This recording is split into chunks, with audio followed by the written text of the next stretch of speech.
Olá, meus irmãos, boa noite. Estamos aqui mais uma vez para o nosso amado Evangelho, agradecendo a oportunidade a Deus, a Jesus, a espiritualidade maior, aos nossos mentores, por toda essa ajuda que a gente está recebendo, pelo entendimento, pela paciência, pela paz, Muito obrigado de coração, gratidão imensa de poder estar mais uma vez aqui juntos, fazendo cada dia o nosso melhor. Então iniciamos com a nossa prece de coração, louvando a Deus, a Jesus, a espiritualidade maior, a toda a nossa equipe espiritual da nossa casa, nossos mentores amados, da Casa Espírita, Centro Espírita Eurípides Barçanufo, junto aos nossos mentores, nossa querida Mãe Genoveva, todos esses irmãos amados que nos passam a paz, a luz, a proteção, o conhecimento, a perseverança, para que a gente aceite todos os nossos desafios, nossas dificuldades, os momentos que para nós é de grande aprendizado, com sofrimento. Isso faz de nós verdadeiros cristãos, sabendo, espíritas, que tudo é necessário para a nossa evolução. Então, muito obrigado, Senhor, por tudo que nos concede junto à espiritualidade maior. Graças a Deus. E a nossa leitura de hoje é do livro Sermão da Montanha, de Rodolfo Caligares. E a nossa leitura é do capítulo 49, Construamos sobre a Rocha. Ao concluir os ensinamentos maravilhosos do Sermão da Montanha, empregou Jesus a seguinte ilustração: todo aquele que ouve estas minhas palavras e as observa, está comparado a um homem prudente que edificou a sua casa sobre a rocha. Veio a chuva, transbordaram os rios, sopraram os ventos e combateram aquela casa, e ela não caiu, porque estava fundada sobre a rocha. E todo aquele que ouve estas palavras, mas não observa, se assemelha a um homem insensato que construiu sua casa na areia. Quando a chuva caiu, os rios transbordaram, os ventos sopraram e vieram açoitar, ela foi derrubada e foi grande a ruína. Texto bíblico de Mateus, E agora vem as palavras do nosso irmãozinho Eliseu Rigonati, que ele nos traz, é Rodolfo Caligares, Perdão, confundi os autores. Ele vem trazer uma explicação sobre a edificação nossa,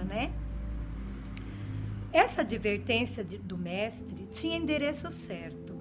Buscava penetrar a consciência dos que ouviam, de tocar, despertá-los e fazer sentir a necessidade de uma reforma de seus hábitos, pois sabia que gerações e gerações anteriores haviam esquecido o decálogo que lhe foram dado no Monte Sinai, tendo-se acostumado a observar tão somente umas tantas práticas e cerimônias exteriores, persuadidos que isso era o bastante para torná-los irrepreensíveis aos olhos do Senhor. Então ele fala dessa advertência aqui, que esse chamamento aqui, de construir a nossa edificação, os pessoal estavam tão acostumados nos tempos antigos a ouvir as palavras do mestre, deixar que aquilo passasse, que não colocasse no dia a dia deles, que como seria só um ritual para eles, de ir lá cumprir os deveres, escutar a palavra e ir embora. E não havia uma transformação de construção interna. Então essa transformação, desse advertência que vem falando do Sermão da Montanha, é que a gente tem que pôr em prática o que a gente aprende. Não é porque a gente frequenta uma doutrina que nós vamos só fazer lá na hora e acabou.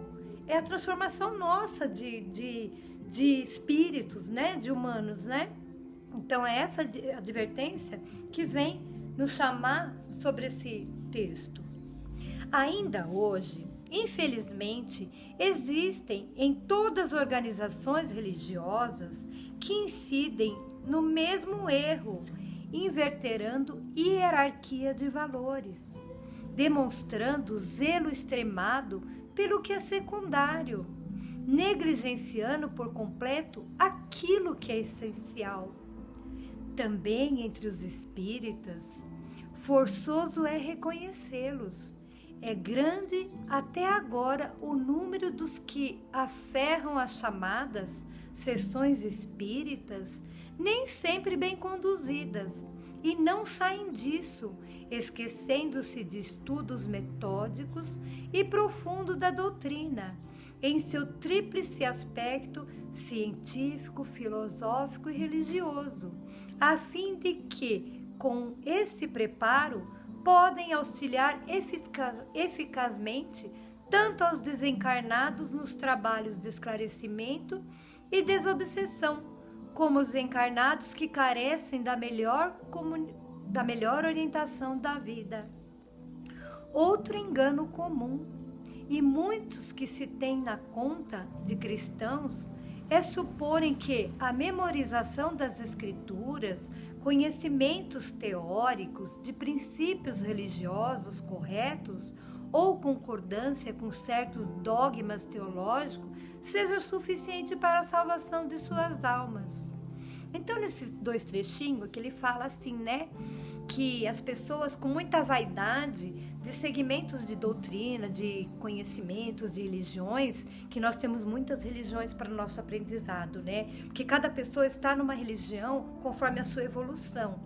Então, nesse conteúdo de evolução que cada um escolhe para viver na religião, ele fala que muitas pessoas acham que estão sendo salvas pela doutrina que frequenta, né? Que vai lá e conduz seus aprendizados lá e tá bom e acabou. E isso é um mero engano, porque os nossos atos exteriores não interessam para o nosso Criador. Ele quer de nós, interno, a nossa renúncia, a nossa reconstrução, a nossa rocha firme de alma verdadeira de fé, né? Que ele fala também das práticas espíritas, que nós temos que nos preparar, estudar, ver os conhecimentos dos nossos livros, né, edificantes, que nós temos muito na casa, né, no centro lá tem muitos, em casa a gente pode buscar no Evangelho, no Livro dos Espíritos, no Livro dos Médiuns, né, na Gênese, todo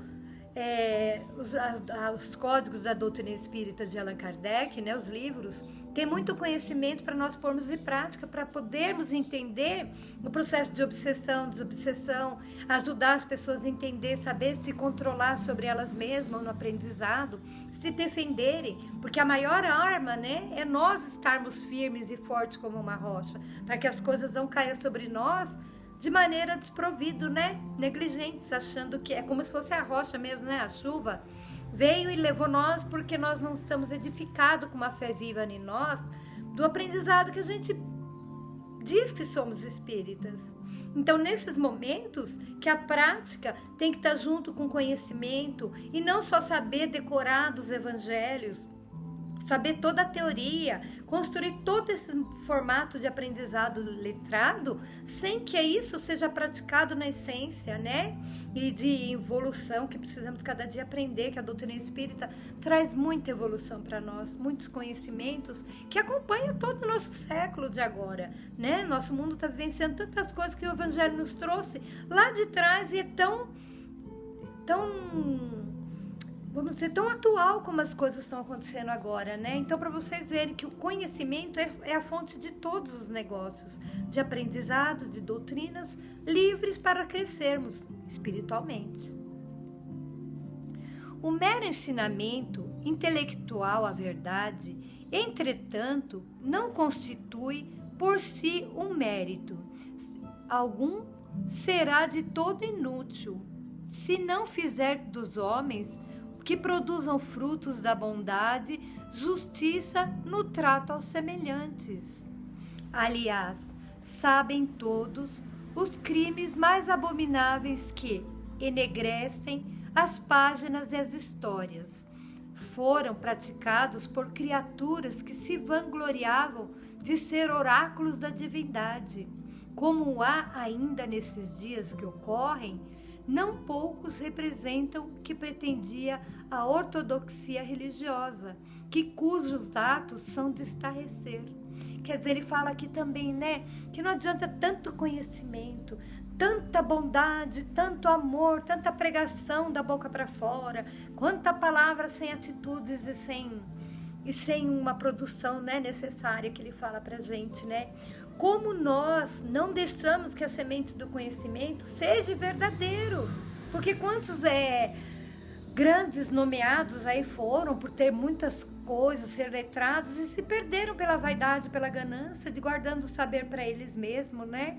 E o saber de Deus, de Jesus, da espiritualidade, é uma partilha para todo mundo. De todas as pessoas têm acesso à espiritualidade, de conhecer, que não precisa ser letrado. A gente tem que saber conduzir as coisas de formas benéficas, que ele fala das nossas atitudes. Estamos conhecendo pouco ainda, muito pouco, mas estamos nos esforçando para cada dia que as nossas leituras, nossas evangelizações sejam mais fortes, mais firmes na fé de verdades nossa. De saber que cada leitura que fazemos, ela transforma os nossos sentimentos. E nisso, nos nossos atos diários, vamos mudando o nosso comportamento. Que a gente vai crescendo, vai tirando as ervas daninhas dentro de nós, para que a nossa rocha seja realmente edificada, como o Evangelho de hoje nos convida. Edificar a nossa rocha interna, para não falarmos que estamos desprovidos de conhecimento. Nós temos muitos conhecimentos. Temos portas muito escancaradas para esses aprendizados. Então, por que vacilamos? Por que esquecemos de pôr em prática e nos vigiarmos mais? Para fazer o melhor e não ser atitudes exteriores. Ser interna de nós mesmos, de verdades. Porque nós iremos prestar conta daquilo que deixamos de fazer no momento que nós éramos necessários. Jesus veio revelar que a religião pura e genuína consiste não apenas em satisfazer o formalismo cultural, mas em cumprir o mandamento da lei, o que exige de cada um esforços constantes no sentido de vencer suas imperfeições e, ao mesmo tempo, em desenvolver aquelas virtudes que levam a amar a Deus sobre todas as coisas e o próximo como a ti mesmo. Então, semelhantes ao homem sábio que edificou sua casa sobre a rocha, tomemos os preceitos divinos exposto pelo Mestre como fundamento de nossa norma de vida e não simplesmente do nosso credo. Ele fala aqui, que realmente a religião veio para que a gente tenha conhecimento e transforme dentro de nós realmente, que a gente não use a religião como uma muleta de crença, eu sou espírita, eu sou católico, eu sou evangélico, eu sou isso, eu sou aquilo. Isso para Deus não tem importância. Ele apenas deu todas essas fontes de conhecimento e sabedoria para nós nos desenvolver as ferramentas que necessitamos de evolução, de almas, de aprendizado. Que isso seja realmente verdadeiro em nós. Não só dentro da nossa casa espírita, de onde frequentamos, mas em todos os atos exteriores da nossa vida. Dentro do lar, dentro do supermercado, ao lado com o vizinho, uma mão generosa. Então, é essa transformação, essa edificação contínua dentro de nós. Sim, porque aqueles que pregam e ensinam tais preceitos, mas não testemunham aquilo que pregam e ensinam, assim os que confiam na eficácia dos sacramentos da igreja, mas não tratam de modelar seu caráter pelo excelso modelo, o Cristo estão construindo sobre areia e, portanto, a si mesmo se reservam grandes amarguras e terríveis desilusões. Olha que lindo, que eu acabei de falar aqui, que nós temos que fazer de nós desses atos, de crescer, de ser uma rocha verdadeira de fé viva de entender que os nossos desafios são grandes, que nós temos que passar propósitos difíceis, mas que nós não esmorecemos, nós estamos confiantes, que se tivermos que passar para outra encarnação, para outra vida espiritual, a gente sabe que esse processo é necessário para todos. E nós vamos um dia sim, mas que a gente esteja com essa fé viva, robusta dentro de nós, né? Não só que a gente use nossas doutrinas só para nos acalmar no momento necessário, mas que ela seja verdadeira, porque ele fala que nós vamos estar construindo sobre a areia. Se fazemos uma pregação evangélica mentirosa aqui, por exemplo, falar do evangelho com mentira, com falsidade, usando o evangelho de forma negligente, só para poder adquirir adeptos, nós não queremos isso. Nós queremos o verdadeiro amor expandindo, do crescimento da leitura, que a gente fala, nossa, eu devia ter feito isso mesmo, faz tempo, eu estou adormecido, podia ter praticado melhor algumas situações minhas. Então, o nosso evangelho não é para adquirir membros para nossa casa, é para uma partilha de conhecimento, desfrutar o que eu aprendo, o que eu consigo passar também, o que eu consigo tentar me transformando nos meus dias, porque senão eu estou fazendo uma mentira para mim mesmo estar aqui na frente de todos, fazendo essa leitura de amor que eu acredito mesmo no que eu estou falando, no que eu sinto e no que realmente a nossa doutrina nos passa, o amor verdadeiro. E primeiro amar a Deus sobre todas as coisas, que é criador de tudo, que nos dá essa emoção de estarmos podendo falar em nome de Jesus. Nosso irmão amado, junto com a espiritualidade que nos assiste, que cria essa condição de evangelização ao nosso redor, de luzes benéficas ao nosso redor, para expandir todo esse conhecimento. Então, meus irmãos amados, vamos pôr a nossa fé como uma rocha, sincera e verdadeira, para que a chuva venha e não deixe nós cairmos, para que a nossa profundeza de desafios venham e não seja como a chuva que vem como a rocha feita na areia, que vai embora e leva tudo. Vamos manter a nossa oração firme, o nosso conhecimento na verdade, aquilo que não sabemos, silenciamos, procuramos perguntar um para o outro, usemos esse canal para perguntar, puxa lá no grupo, olha, eu gostaria de uma informação sobre isso. Vamos usar, todas as pessoas lá estão capacitadas para passar uma palavra amiga no grupo. Você pergunta, um vem, outro dá um conteúdo, outro também dá. É isso o nosso grupo, para a gente usar de forma bonita, de evangelização. Claro que somos brincalhões, temos momentos de colocar umas coisas que podemos ser mais, alegres, mas na hora de fazer sério, o nosso grupo é para isso, uma troca de conhecimento, das nossas verdades, do que aprendemos e somos, para nossa grandeza de alma, de uma fé robusta sobre a rocha.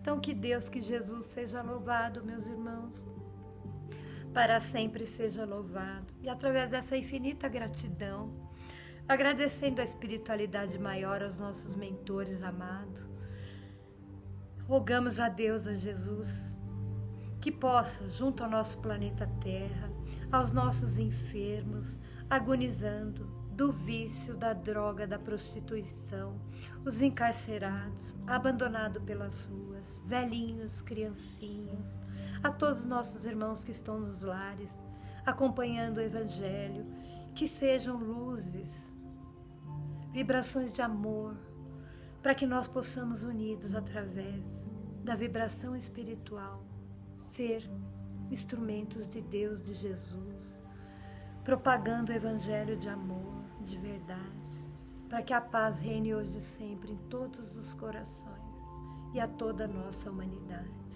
Que assim seja. Prece de Cáritas. Deus nosso Pai, que tendes poder e bondade, dai a força àquele que passa pela provação, dai a luz àquele que procura a verdade, ponde no coração do homem a compaixão e a caridade. Deus, dai ao viajor a estrela guia, ao aflito a consolação, ao doente o repouso. Pai, dai ao culpado o arrependimento, dai ao espírito a verdade, dai à criança o guia, ao órfão o pai. Senhor, que a vossa bondade se estenda sobre tudo que criastes. Piedade, meu Deus, para aqueles que não vos conhecem. esperança para aqueles que sofrem.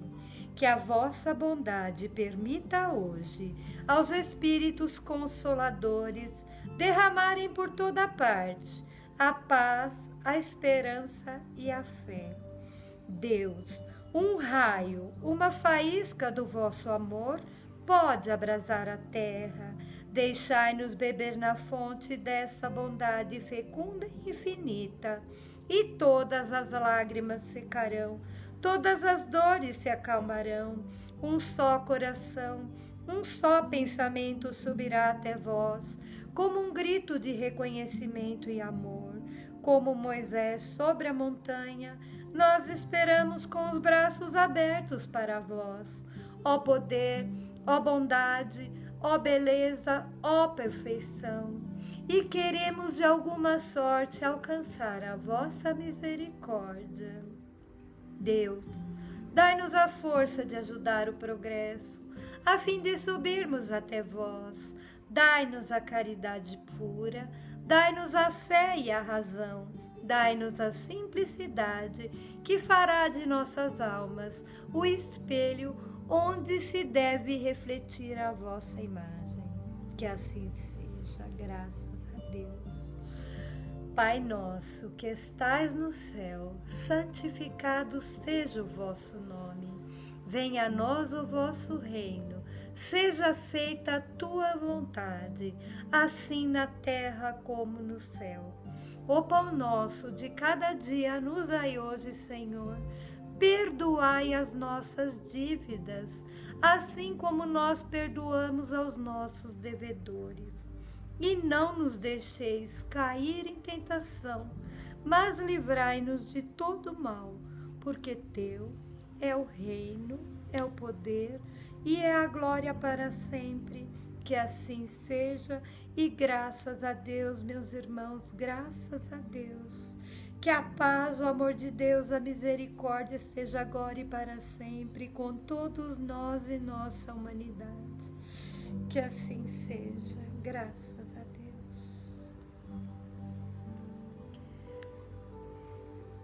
Graças a Deus, meus irmãos. Gratidão. E mais uma vez, muito agradecida a Deus por esse propósito, a espiritualidade que nos assiste. E até uma nova oportunidade. E o meu abraço fraterno a todos. Graças a Deus e uma boa noite.